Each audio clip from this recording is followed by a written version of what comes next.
Good morning, Bucknutters. Welcome to the Bucknuts Morning Five here on Wednesday, March 17th, 2021. I am Dave Biddle. I am joined by Patrick Murphy. What a perfect time to have Patrick Murphy on the show on St. Patrick's Day.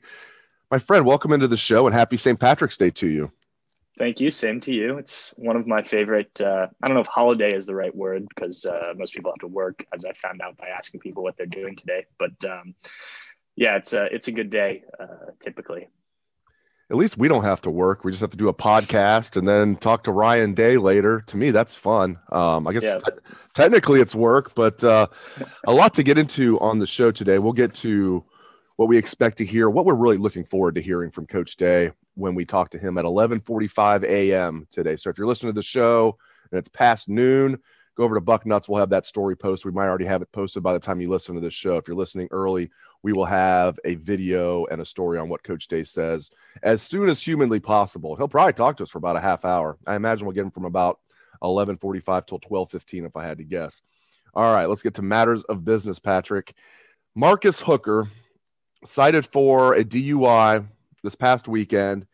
It's his first offense that I'm aware of since he's been at Ohio State, but the problem is he also had a DUI when he was the latter part of his senior year of high school. So he had already committed to Ohio State, and Urban was the head coach at the time, and Urban even suspended him for the first game of that 2018 season, even though Marcus Hooker ended up redshirting. So it was just kind of, you're not going to dress for your first game type of thing, even though you're not going to play. So a lot of people on Bucknuts, it seems like we have obviously have like a 10-page thread about the situation.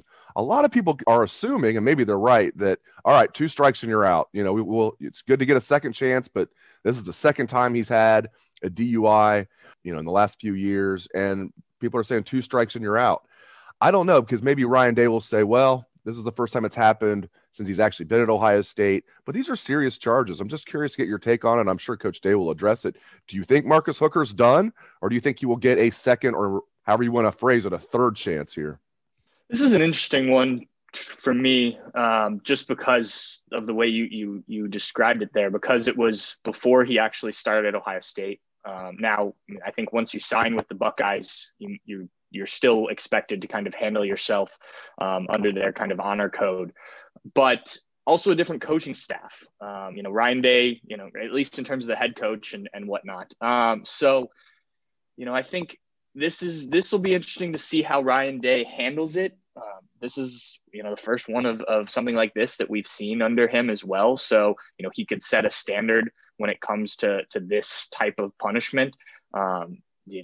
I tend to lean a little towards he'll still be on the team after he serves whatever suspension they deem warranted. It would not surprise me if this is the end, given it's happened twice. But I do think with it being, his first one in college technically, and under this, Ryan Day regime, that it seems like I could at least understand him getting that second or third chance, however you want to phrase it, and I can understand that being reasonable. Now, I do think, if you're Ryan Day and you want to make a point of this is not going to be tolerated, so I imagine there will be punishment outside of just a suspension, but I could see it, similar to what Urban did, kind of bleeding into the season, and him missing a few games, however much they deem it. But yeah, I think that come 2021's season, I tend to lean towards Marcus Hooker still being on the roster. I agree with you. That's where I come down as well, assuming there's not more of the story, assuming that overall they believe in the young man. I mean, Ryan Day, he'll have a very good feel about this, and but I agree. I do think he'll be on the team, but I think for sure he'll be suspended for a few games. I think that at the very least he will be suspended for multiple games, even though it didn't happen during the season. I think Ryan Day is at least going to put his foot down to that degree and suspend him for a few games if I had to guess. By the way, with it being St. Patrick's Day, we're talking about DUIs. Good time to remind everyone, if you have too many green beers today, Uber is your friend. Right, Patrick? By the way, or Lyft. Or Lyft. We don't, taxi, whatever you want to do. It doesn't have to be Uber. Yeah, exactly. Call a friend. We don't have a sponsorship here, so we might as well endorse everyone. Endorse everyone. I do think you make a good point real quick before we get off this, that Ryan Day and this coaching staff knows Marcus Hooker. And, we cover the team and cover recruiting. And so we get to know these guys a little bit, but you said, what kind of man this guy is. If you trust that this was really an accident and that, he's not going to do it again, despite kind of some evidence to the contrary, it being the second time in his life that we know of at least, then I think that leans even more towards giving him that other chance. If you think this is a problem and this is something that he really needs to address in his life, if they know more than we do on this, and I'm just, this complete speculation on my part, then maybe, a change for him is would shock him into something. But it is all, with these type of things, you don't want to cut a kid that if you think it's going to spiral him, but you also don't want to reward somebody for doing something like that. So yeah, I think this has to be handled carefully. Yeah. And just my last thought on this, it's interesting because the first incident, he was still in high school. Yeah. And it's really bad that you're a senior in high school and you're getting pulled over for a DUI. I mean, that's really bad. But you were a high school kid. So, and it's not like, you don't get a get out of jail free card. He was 18 years old. He was an adult. He was old enough to vote, old enough to fight for our country. Not old enough to drink, which I've always found ironic that you can do all those other things, but you can't have alcohol. They used to be able to. In fact, my sister's 8 years older than me. I'll never forget this. They changed the rule right when she was going to college. She got grandfathered under. So she was able to drink when she went to college at the age of 18. So she was the most popular person on of the freshmen there at Bowling Green. But yeah, I don't know. I think that makes a difference. I just come back to that. If this has happened twice at Ohio State, I think he'd be gone. But because once he was a high school kid and once now, as long as they don't think he has a problem, I tend to think he'll be on the team. All right, let's move on. I can't wait to talk to Coach Day today. He's always great on these. I wish we were getting him in person. I think that day is coming maybe relatively soon, but it'll be over Zoom. And he's always generous with his time and gives very good answers. So many questions that I would love to ask him. I'm going to, some that I've jotted down this morning, Patrick, I'm looking at, I'm curious his take on the running back situation, how he looks at it now. And if he thinks by the end of spring, he'll have a very good idea of his pecking order, or if he thinks he might not know till fall. And I'm curious to hear him. I kind of have a good feel for the roles of Paul Rhodes and Todd Fitch, but I want to hear why he brought them on and exactly what their roles are going to be. I have so many other questions swirling in my head. We could talk to him for 3 hours if he would let us. What are some questions that you're curious to hear him asked today, and maybe some questions you're planning on posing to him? I'm interested in just kind of a general what came out of winter workouts. I know that doesn't always involve football activities, but that's a great one. Yeah, just how guys came through, especially the young guys that have gone through this for the first time, kind of his impressions. I know he's hesitant to name names because he doesn't like to, leave out guys and whatnot, but just his general impressions of how guys came through that. I think one of the things I jotted down that I want to ask is what his advice would be to these quarterbacks as this competition gets going here, because obviously they've been competing, but now is when they're going to start really doing football things and stuff. And Ryan Day, being a former quarterback himself, having gone through quarterback battles, I'm interested to see what advice he might give these guys as a group, not each one individually.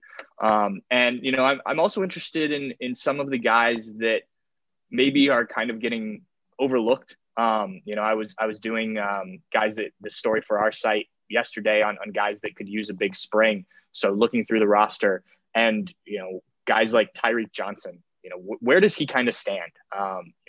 We saw him some last year. They certainly could use a 5-star cornerback to emerge from him. Listed as a 5-star, plays like a 2-star, but let's hope that changes. I was looking back. He played 50-some snaps in the, I think it was the Penn State game when Cameron Brown got hurt. And then the next week, he played 50-some snaps against Rutgers the week after. And then the game against Indiana, he didn't play at all. So, where does he stand? Is he actually in contention? And I know we probably won't get a straight up answer from Ryan Day if he's not, but guys, there's a few guys like that I've marked down to if we get a chance to ask about, and at some point during spring, I would like that. So those are some things. And then there's obviously just the topics I think that will come up. Linebackers, the secondary, I'm sure there'll be defensive, pass defensive talk. if they've come up with any sort of scheme stuff over the last couple months since the season ended, things like that I think are obvious questions. I'm sure will come up, and it'll just be nice to kind of catch up on where the program is and what he's kind of thinking heading into spring. And I'm excited to get to talk to him and kind of hear what he has to say about everything.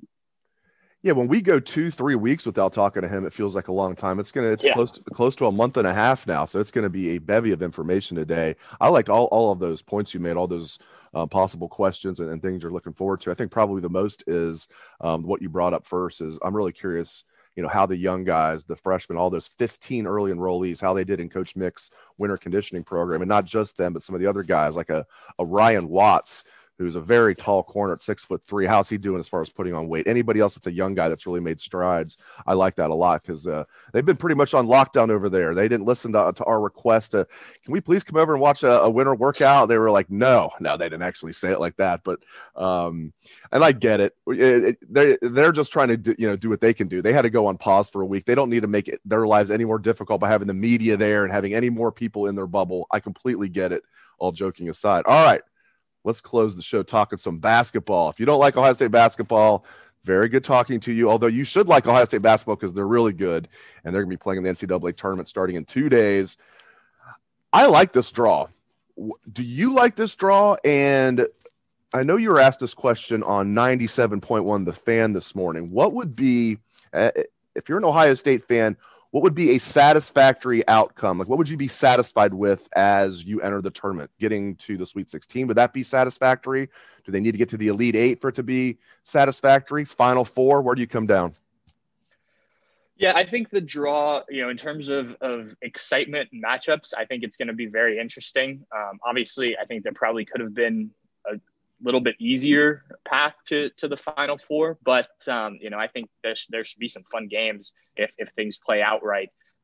I've said on a couple things that I've done here in the last couple days, I think the floor to me should be to get to the Elite Eight, which is a big accomplishment. And I think that if you just kind of look at the way things play out, I don't see a team at least until what I assume would be a Baylor in the Elite Eight that Ohio State shouldn't be able to beat. Now, we all know that it's March Madness and anything can happen. You can have a bad shooting day. You can have, it's one game and you go home.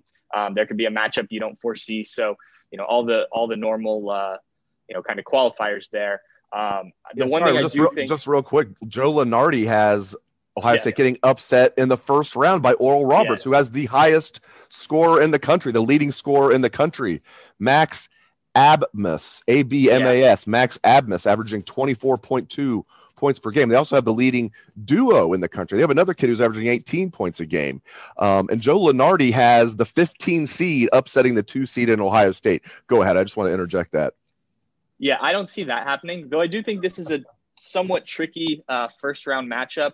A couple of years ago when they played another team from the Summit League, who was it? South Dakota State. South Dakota State, thank you. Yeah. It was a similar thing with their scorer. A guy that an interesting matchup because, as you mentioned, Max Abmas, the leading scorer in the country. He's a guy who will shoot. And I'm going to write about this today, shoot from anywhere. He's a Steph Curry, Dame Lillard, those type of guys. As Dwayne Washington was getting asked about it, Stephen Means from Cleveland.com put it, there's probably a few guys in the world that can make those shots, and he's one of them. The other two are getting paid to do it. So, that's certainly an interesting matchup for Ohio State. They're going to have to guard him, probably at half court and seriously do it. But, yeah, I think they can I certainly think they'll get past that. I think getting to the Elite Eight is where I see them going. And then from there, I think you're playing with house money. I do think if it's Baylor there, that's going to be a really tough game. I like what Baylor's got, another team with really good guards. So, that's my thought for kind of their floor. I think they should make it to the Elite Eight. I was just really impressed for the most part with the way they played in the Big Ten tournament, rebounding from the end of that season and getting to the championship game, which I had them losing to Purdue. And each day it was kind of a joke of like, all right, well, this game is the end, and they kept making a run. They found a way to do it, and I think that bodes well for NCAA tournament play. And I think this team's hungry. You know, I think with the way the season ended, they're hungry to prove, you know, that they're the team that went on 7 straight wins and 10 out of 11, and not the team that lost 4. And the final thing is, I think the Big Ten really prepared them for any team they're going to see, just with how tough the conference was this year.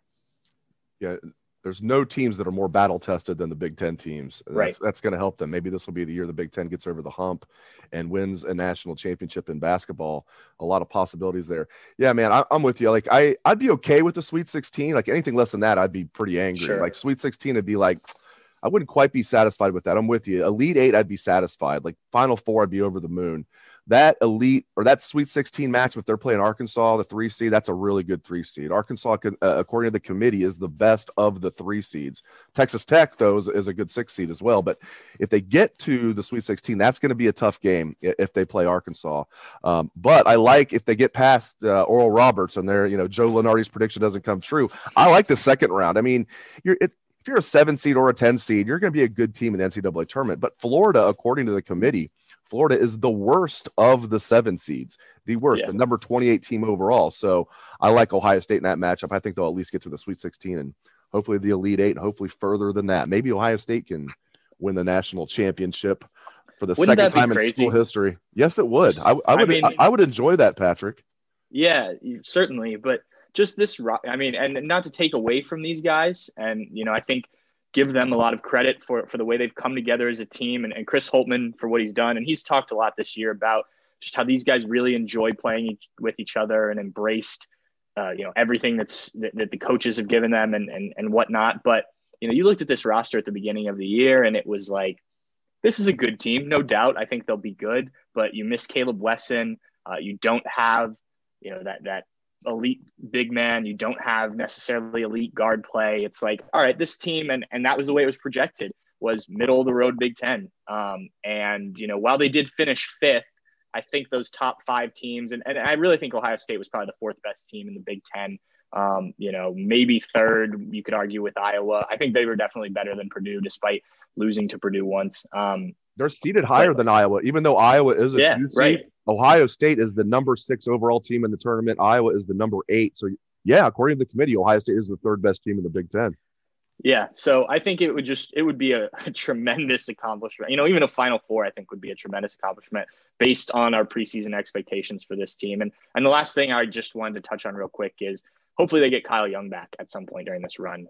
Chris Holtmann yesterday said he didn't have an update. He also said he wasn't going to have an update for a while, I think is the words he used. So that concerns me a little bit. Obviously, a second concussion in a short period of time suffered in the Purdue game. You know, they want to be careful with this. I think they're already a little, you know, a little overly cautious because of the way it played out, and they didn't take him out of the game right away. They didn't take him to the locker room right away. So I think from a perception standpoint, especially, obviously they want the kid to be healthy and not have any long-term effects, but I think that didn't look great when he didn't come out of the game right away. But concussions are weird, and sometimes you don't have symptoms right away. So give Ryan Day the benefit of the doubt. But I think, you know, if they can get him back, and Chris Holtmann, Chris Holtmann, football and basketball in the brain. Worlds are colliding. Yeah. On these days when both things are happening, it's crazy. But yeah, if they can get him back by, say, the second weekend, assuming they win these games this weekend, you know, that's a big boost. Obviously they've proven they can win games without him against Michigan and go to overtime against Illinois. So, you know, that would just be, you know, another guy to add in to the mix. And obviously he played a great game before he went out against Purdue. Yeah, I would guess they will have him if they don't have him in the first round. And by the way, if you don't know, Ohio State will play at 3:00 on Friday. I like that time. Now, if you're somebody who works till 5:00 every day, you're not liking that time very much, but hopefully you can get off early. Buckeyes tip off at 3:00 against Oral Roberts. If he misses that game, Patrick, I am just guessing Kyle Young will be playing in the second round on Sunday, if I had to guess. Well, great stuff from Patrick Murphy here on St. Patrick's Day. Really appreciate it. Great stuff from Patrick. And thank you to all the listeners out there for tuning in the show. We appreciate that very much. Hope everyone has a great day. Be safe, Bucknutters. Let's hear that Buckeye swag, best damn band in the land.